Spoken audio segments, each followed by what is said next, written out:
Feeling fine, feeling great, because today it's all about Dragon Quest VIII. Hey, you like that? Took me 8 months to come up with it.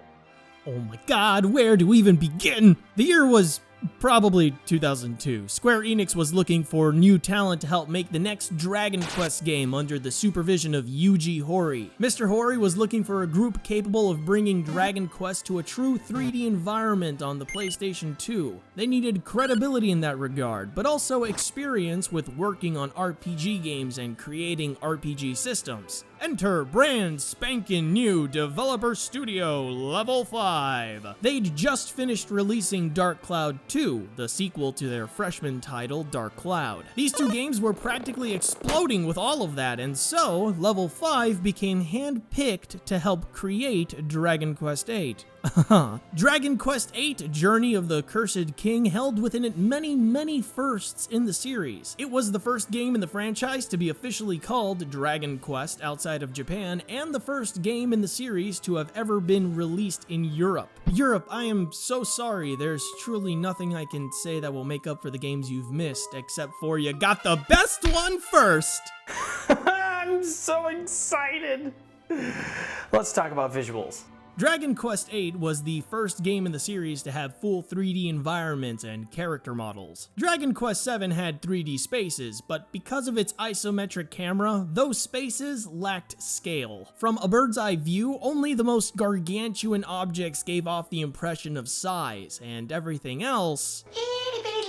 If you brought that camera down to the character's height and put it much closer to the environments players would be walking around in, the variety in the size of buildings became much more obvious. That's not a bad thing though. With this new perspective, towns had greater freedom in design. Doors didn't all have to be facing a main street, and towns could have their own sets of alleys and more elaborate layouts that didn't need to worry about whether or not the player could see it from a top-down view. More vertical elements could be added, and the better tech at their disposal on the PS2 meant that multi-floored interiors could be fully explored without loading screens as well. Unless it was a really big interior like a castle, in which case we'll let it slide because it's advancing technology and not phenomenal cosmic powers! Lighting and colors mattered now in order to make the player feel appropriate in the space they were in. The warm, cozy aesthetic of Irkutsk to represent the sheltering it provided from the harsh cold. The pale and ugly repurposed rooms at Pickham's prison-turned-hotel. The drab brown walls, black furniture, and stark lighting to reflect the boring, redundant internet show about video games. Hey! Because the camera was so much closer to the player and the environment, more detail went into decoration and NPCs. Sometimes it was completely unnecessary, but infinitely cool. If you were a keen observer, you could see the segmented pieces that made up furniture and how it was put together. You could see the amount of work put into the new character models if you used the first-person camera to examine the townspeople. Not only were the 2D sprites brought into the modern age as almost one-to-one recreations of their designs, but variants were made of each model wearing different colors that they alternated in order to make every NPC feel specific to the area you were in. And more supporting characters than ever before were given unique appearances to cement that authenticity. There was a whole kingdom in mourning where everyone had sad, depressing faces. It's the only time in the game you'd see these expressions on these models, and you wouldn't notice it unless you zoomed in on their faces out of curiosity because of how crappy the native resolution on the PS2 is. If only there was a way to play this game but up-resed so we could see everything in excruciating detail. Yeah, just like this. Wow, this looks awesome. You can see the cobblestones in people's faces and the curves of Yangus's titties. This is amazing. How'd you get it looking like that? I want to know. Let's keep this a secret between the two of us, Level 5 didn't abuse the added scale and detail to make every city a sprawling landscape just because they could. Most towns didn't take more than 10 minutes to explore. Instead, they focused on making them different to move around in. Irkutsk was a ring city existing totally indoors, and Pickham was this winding set of seedy slums and rooms suspiciously hidden away in corners and dead ends. It also had this underground sauna with big, burly, buff guys that just want you to sweat. I want you to sweat with them and just be incredibly moist in a room full of rippling muscle. They want you to take your clothes off because it's so hot and you're soaking wet. This went beyond solely being a visual improvement. It was done with motion in mind. In the case of Dragon Quest, moving in a 3D space feels different from moving in 2D. In 2D, it's as if your character's pulling the ground towards them. In 3D, your character feels more like a moving dot on a stationary map. As a result, it feels slower. The lack of a scrolling environment gives off the impression that you're moving at a slower pace, but if you were to, say, move around in a condensed area, like the towns or castles in-game, it'd feel like you were breezing through it. And since you could spot an important character out of a crowd, meant less time wandering around looking for them and greater odds of building momentum. Dragon Quest VIII is about building momentum. It's relatively shorter than 7, but I think that's because they recognized how much of a slog 7 felt like. It might be more than 100 hours, but it felt like an eternity trapped at the bottom of a seeping abyss with only the faint echo of yesterday's happiness as another boss fight implanted its mental scar inside my mind. 8 was a complete opposite, especially when it came to its dungeons. Like the way they handled towns, dungeons weren't sprawling labyrinths for the sake of showing off that they could be. They were modestly sized and made full use of the space, putting players at the entrance to a spacious area and having them spot the levers they'd have to pull ahead of time, making a hallway serve as the entrance to small rooms that housed treasure chests and books with history on the place. Notice that I didn't say anything about navigation or getting lost. For the first time in the series, a phrase that has become synonymous with this retrospective, I'm sure, dungeons now had maps. Typically the first thing you'd find in the dungeon, and a hell of a lot more meaningful than it may seem. For a series that not once bothered with giving players a dungeon map and even used that unknown as a quote-unquote gameplay mechanic, this was a fucking statement. We're done trying to confuse you with mazes. These games aren't about getting lost in dungeons anymore. We don't want players doing that. Unfortunately, there wasn't much else to do in Dragon Quest VIII's dungeons besides somehow getting lost. You had your light puzzle element here and there, but never anything serious or really qualifying as a brain teaser. What they lacked in challenge, they made up for in speed though. Dungeons were short, quick to finish, and had unlockable shortcuts. If you somehow didn't manage to get through the whole dungeon on the first go, leaving and coming back was not going to be a problem anymore. Once again, we see another form of building momentum here. Quick towns, quick dungeons. With how fast you could move through this game, the effectiveness of anything they wanted to get across with it was going to be fleeting at best. There needed to be some kind of focal point, something players could really sink their teeth into, something permanent and longer lasting than a tasteful vase or a pretty face. If only there were some form of battling system in this Japanese role-playing game. Oh man, are we not done talking about the 3D thing. This retrospective and being a broken record go hand in hand. Thankfully, it wasn't too important here. Nothing really monumental. It was the first time we got to see our party members in combat, and there was a dynamic camera that made battles look like, well, battles. It goes without saying that a ton of work went into creating animations for monster attacks and special abilities. When you think about it from the perspective of a Dragon Quest fan, being able to see a slime as an articulating 3D model would have been enough. Oh my god, look, it's all wiggly! This game's the best! But Level 5 wanted to go beyond that minimum and create enemies specific to 3D space that affected gameplay in some way. They did this by creating enemy designs with multiple phases built into the model. Like these frog enemies that turn around when you hit them to reveal a much stronger opponent, or this group of monsters that combine into a stronger mini-boss monster if you allow them to.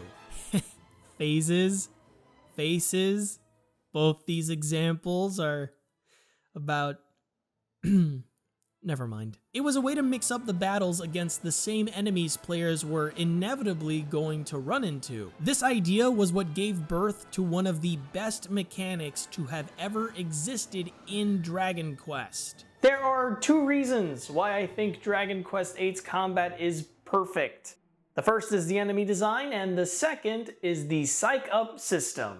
Your character could spend a turn building tension and keep spending turns building it up to exponentially increase the power of their next attack. Psyching up removed one of your party members from the action, and if they died or needed a heal to avoid a game over, that used up the tension they'd been building. Enemies had ways of rendering those turns spent psyching up pointless with status ailments, and a lot of bosses had an attack that removed all status effects on the party. But that's why it worked so well as a mechanic. You were always taking a risk by using it, but getting off that built-up attack was always worth it no matter how many turns you spent building it. Enemies could do it too, and it forced you to weigh every turn differently. Fighting with one staple strategy was the worst way to play Dragon Quest VIII because it would ignore a potentially devastating enemy who'd been building tension in the wings. If we throw in those multiple phased enemies alongside the ones building tension, we notice that the same battle against the same group of enemies had no guarantee to play out the same way twice. And this was huge.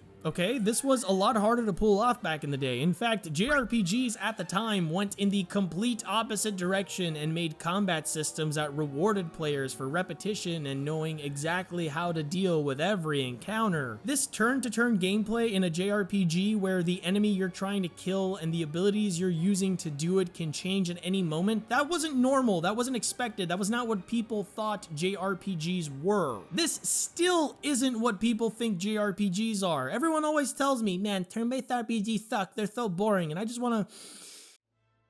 I realize now that this game may be harboring some repressed feelings I have. But Level 5 insisted on this, going so far as to remove the job system that had defined Dragon Quest combat for years. It wouldn't have worked with the speed Dragon Quest VIII was trying to build or fit in with the adaptive combat players would be exposed to, and I didn't want to play with it anymore, so they had to change it. I get what I want. What it needed was a version of the job system that allowed players to be as adaptable as their enemies were, but still create the sense of momentum that every other part of the game was building towards. I call it the skill point system. The skill point system brought order to chaos. On Level Up, every character got a number of skill points to put into any of 5 skill trees. These skill trees represented the weapons that each of them could equip and a unique talent each of them possessed. After putting enough points into a skill tree, they gained an ability associated with the weapon the tree was based off of. While the job system was an anything goes hot mess, the skill point system provided the one thing it lacked: quality. I'm kidding. Direction. Plenty of freedom to create different kinds of parties, but limited just enough so that some semblance of balance could be achieved. By putting points into certain weapon paths, the player would commit to using those weapons on their characters, and could even do so for multiple weapons on one character if they wanted to. This added to the adaptive nature of battles Level 5 was going for. Players could equip a staff onto Jessica for extra magic points, and then switch to a whip to cut back on spell use after that MP bonus had been exhausted. The hero could cycle between his primary weapon and his boomerang whenever the situation called for hitting multiple enemies or focusing on one target. The skill point system gave new importance to what weapons players equipped to their characters, and because it no longer dictated stats, never got in the way of progress. There was no setback to putting points into something else or changing what you wanted one of your characters to do. At worst, you were neutral. Yet, because you were leveling up and increasing stats, you were always improving. And since all you needed to do to make use of those older abilities was equip the weapon they were assigned to, a free action in combat that didn't take up a turn, you never lost access to those abilities. Item management in general played a huge role in Dragon Quest VIII and was way different to how it worked in previous games. It wasn't about buying and using the best equipment you could find anymore, since you were going to be focusing on specific weapons for each character. Level 5 still needed to cater to all the possible weapon choices though, so a lot of what shops sold would go unpurchased. This is why most of the items in Dragon Quest VIII had special abilities you could use without equipping them. There needed to be a reason for players to spend their gold outside of the very specific selection they wanted. If that reason didn't exist, there'd be little reason for shops to exist, and if shops didn't exist, I wouldn't have a way to vent my impulsive consumer tendencies. So I think I lost it, but I bought this flask that had the Dark Souls Estus flask on it because I thought it was clever. I don't drink often enough to need a flask or anything. I just thought, I mean, it looked cool, but I don't really have a space for it or anything because I have this giant one that I also bought for no reason. The skill point system was a much needed improvement, but where it solved one problem, it created another. Such is the struggle of the game designer. Level 5's challenge was to give relevance to unwanted items and make them useful to a player that was never going to use them otherwise. Their solution was a little thing called Alchemy. In Dragon Quest VIII, you had access to an alchemy pot. It let you combine items and equipment together to make better ones, and provided another reason for players to fully explore towns and engage with NPCs. You couldn't just throw whatever you wanted in there and expect a result, you see. You had to experiment with different combinations of items to see what worked, or find recipes by reading books or talking to the townspeople. Once you had something cooking, you had to wait a while before you could see what you had created. Time you could spend completing a dungeon or finding more recipes in town. The recipes weren't as straightforward as you might think. Sometimes 2 scythes made an axe. Sometimes pouring milk and cow shit inside a helmet made a better helmet. With horns. The science behind it is complicated. But alchemy meant that all those items you never paid attention to, even the inferior equipment you'd find in shops or had stored away in your inventory, were important again. Nobody would dare sell anything under the possibility that the piece of junk they were getting rid of was an ingredient for a powerful alchemy item. Players weren't going to hastily buy a new sword or bow if they could just make one that was better, but neither were they going to ignore the chance that something in those shops was going to be a key factor to getting the best equipment for their party. They had to weigh their options, decide whether to buy something that could potentially be quickly replaced by alchemy, sell a would-be alchemy ingredient for enough gold to buy something that would last them a while, or straight up buy ingredients and take weaker equipment into battle until they had finished making everything they wanted. This was the genius of this mechanic. While the skill point system reduced the amount of times you'd be spending gold, alchemy increased that gold's value, making it less profitable to sell your items and making everything a shop was selling valuable to the player. The game was aggressive with ensuring you knew the ins and outs of alchemy, the skill point system, and everything else we've talked about. Before it could throw you to the wolves and give you its version of the Dragon Quest experience, it needed you to be ready for it.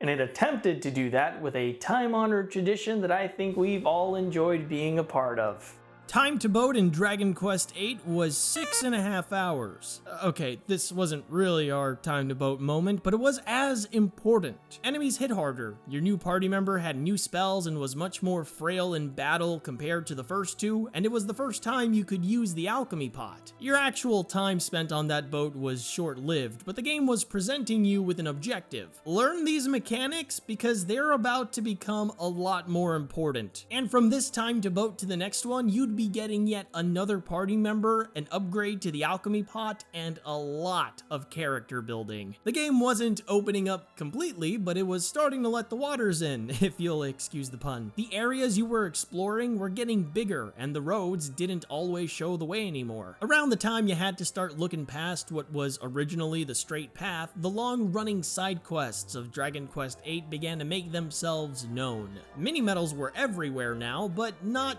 too different from how we remembered them. Though, to be fair, there's not much you can do to make a basic collectible fresh and exciting. But if you're listening, Mr. Hori, hear me out. Mini-medal mimics. Huh?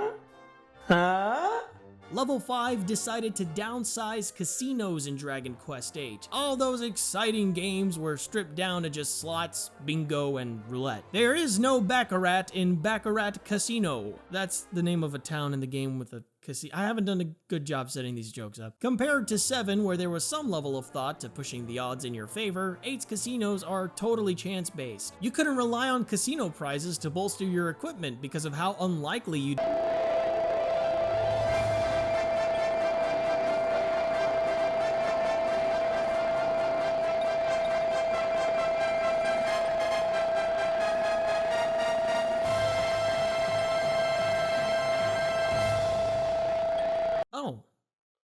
Pay no attention to the following video footage. The monster arena was back with a familiar appearance. Like the slime arena from 6, you could enter into various ranks to win prizes, but couldn't directly control the monsters in battle. The monster arena was pivotal to Dragon Quest VIII. First of all, this guy. Prepare to be dazzled.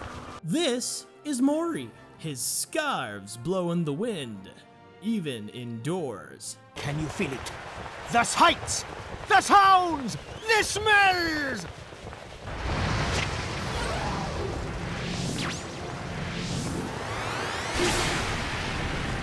Over the monster arena! Everything out of Mori's mouth is a sexual innuendo. But you know what they say. You never know the depths of your own passion until you play with yourself, eh? He's the best character to have ever existed in Dragon Quest. But even he's not as important as Torneko motherfucking Taloon! No, actually, the return of the monster arena came with changes that elevated it beyond being a simple distraction. It was now a full-fledged feature. There were monsters you could find roaming the overworld, and defeating them after meeting Mori allowed you to add them to your team. Monsters in your roster were stronger the higher your level was, and eventually you could call your team into regular battles. There was synergy to the monsters you put into your team. The right combination could unlock additional bonuses or secret moves, like these 3 golems that transformed into a super boss monster. Again, another way to deal with an ever-changing enemy and ever-changing situations. Even if you didn't want to add them to your team, even if you were crazy or stupid enough not to want a team of monsters, why would you not want a team of... I digress. The overworld monsters dropped coins that you could sell for gold once you defeated them, regardless of whether or not you added them to your team. You know what that gold and those prizes would have been useful for? Alchemy.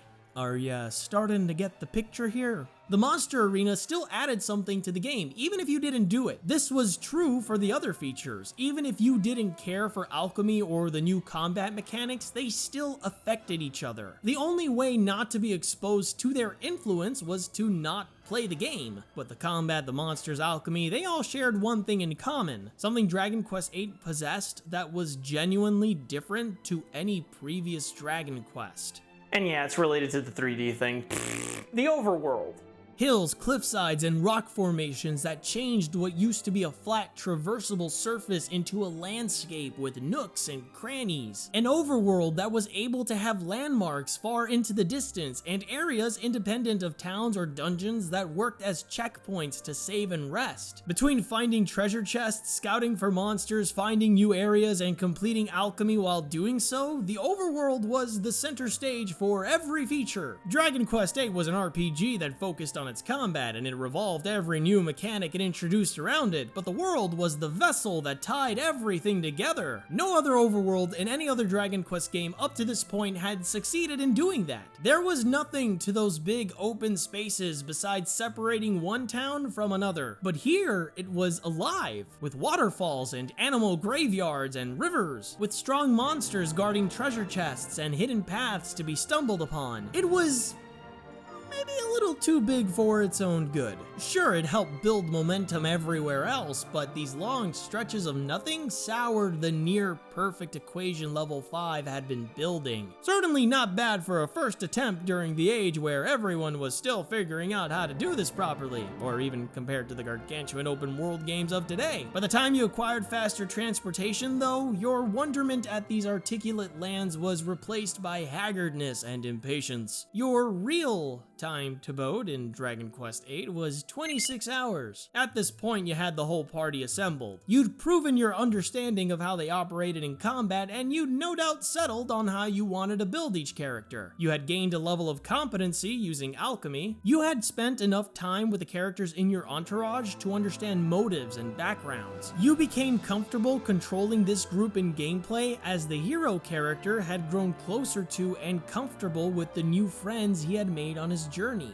A parallel between you and who you were playing as had been formed. Wow, it's almost like video games can be a vessel for interactive storytelling or something. Do you see? The floodgates had opened and the waters were finally rushing in to meet you, and you were ready. This was represented in Dragon Quest VIII's actual narrative, when in order to get your boat to sea, the water literally rushes in to create the path. Do you see?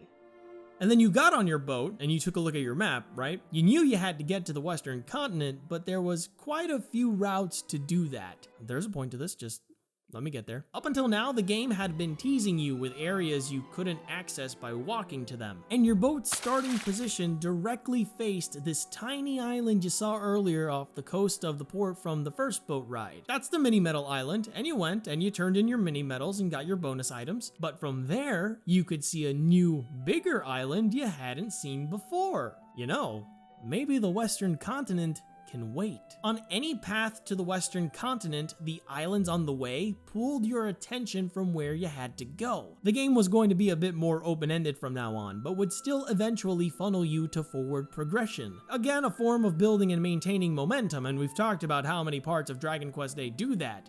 But how? What is the one thing that all these pieces of Dragon Quest VIII possess? Do you see?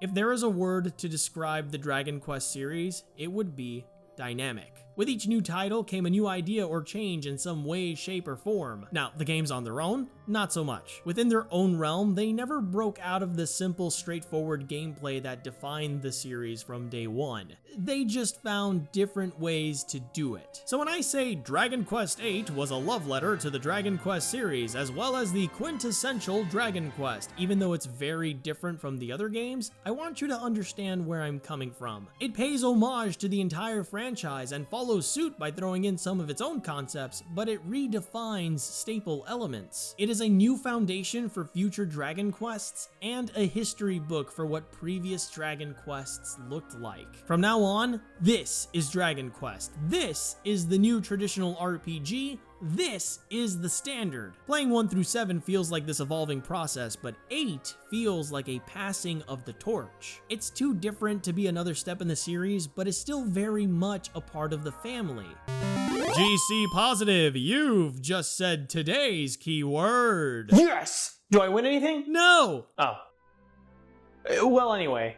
Dragon Quest has always been about family. That didn't change for Dragon Quest VIII, but the amount of storytelling and the method used did. The humor of the Dragon Quest series was finally able to bloom. Dragon Quest eventually grew into a comedy over time. Sure, it could get dark or serious when it needed to be, but those somber moments were broken up by bits of humor and comedic relief. The jokes always felt out of place, and the lack of a visual element caused most of them to fall flat, however. Hey, that's kinda like one of my videos. But because of the new wild expressions, and at least in the West, the voice acting, Dragon Quest VIII's comedy added to the narrative instead of distracting from it. Those lighter moments were used as character development or plot progression. King Trode's soft spot for people that remind him of his daughter and then him ordering you to go off and help them. Yangus and Jessica starting a bar fight when you meet Angelo. Hey, what's with you two, eh? Two blokes ganging up on one bird? Behave. Yangus's unfaltering devotion to you. I should have known a bird wouldn't get a story like ours, Gov. Guy love, that's all it is. Guy love, he's mine, I'm his. Really anything related to Yangus. God blimey!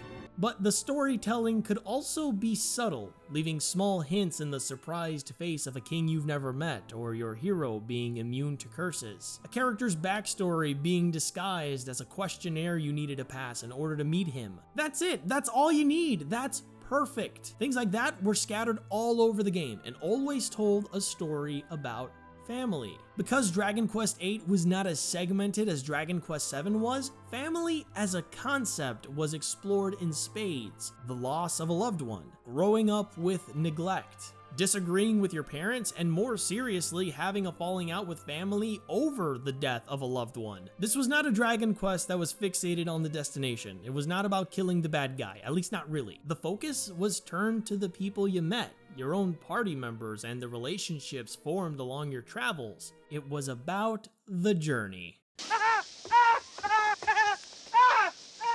Subtle little details. Very little time was given to our villains, if at all, but even they possessed some kind of family. What made them villains, however, was when they broke a family apart or hurt them, in some cases even their own. It is the destruction or damaging of family, either literally or metaphorically, that labeled these characters as villains and genuinely made you dislike them. It was a classy way of saying anyone who seeks to hurt you or the ones you love, even if that person is considered family, is no good. Even though Dragon Quest VIII worshipped its sanctity, it was very grounded in acknowledging that family can become our worst enemies. This is why it upheld that family is not always derived from blood and could be found in those you trust. The people who will be there to make you happy, to worry about you in times of crisis, or to lend an ear to you when you need someone to listen. For most people, it can and will be your mother, your father, your brothers and sisters, but it isn't limited to that. It made the effort to show that family is not unchanging. It's built, it's adjusted, sometimes it gets damaged, and the challenges it brings rarely ever remain the same. In short, family is dynamic. Do you see? Dragon Quest VIII isn't just my favorite Dragon Quest game, it's one of my favorite games of all time, if not the favorite. But it's not perfect, it's got some real problems. Mori isn't a playable character. It runs terribly on the PS2 and there's noticeable hanging when it loads in the animation for special attacks. There's visual tearing and a couple of split-second texture glitches now and then, and the game has massive slowdown issues with big fights or high-up areas. This menu is pretty, but is functionally worse than the basic menus in the previous games. Mori isn't a playable character. Alchemy is great, but tedious if you're trying to complete all your recipes before an upcoming boss fight. This gets worse late in the game when higher leveled alchemy recipes take longer to complete. Mori isn't a playable character, and you're never given a chart for the skill trees, so you never know exactly how many points you need to reach a new skill level. You're playing it by ear most of the time. Full disclosure, just look up the table and plan ahead. Or like I've always suggested in this series, play the 3DS remake.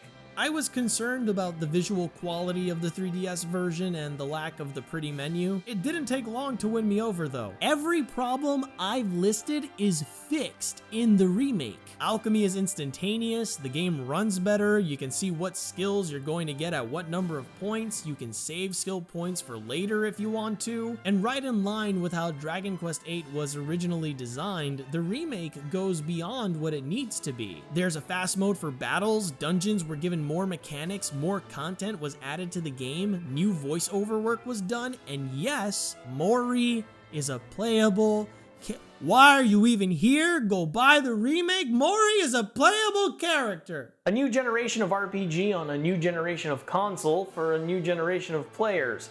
Level 5 not only proved their ability to carry on the series with Dragon Quest VIII, but proved their ability to the industry as well. Square Enix and Mr. Hori were pleased, so much so that Level 5 was called upon again for the next Dragon Quest title. And once you've encapsulated the world of Dragon Quest as well as they did with Dragon Quest VIII, your only option is to go skyward. Until next time, my name's GC. Remember that you are amazing, and keep on playing positive.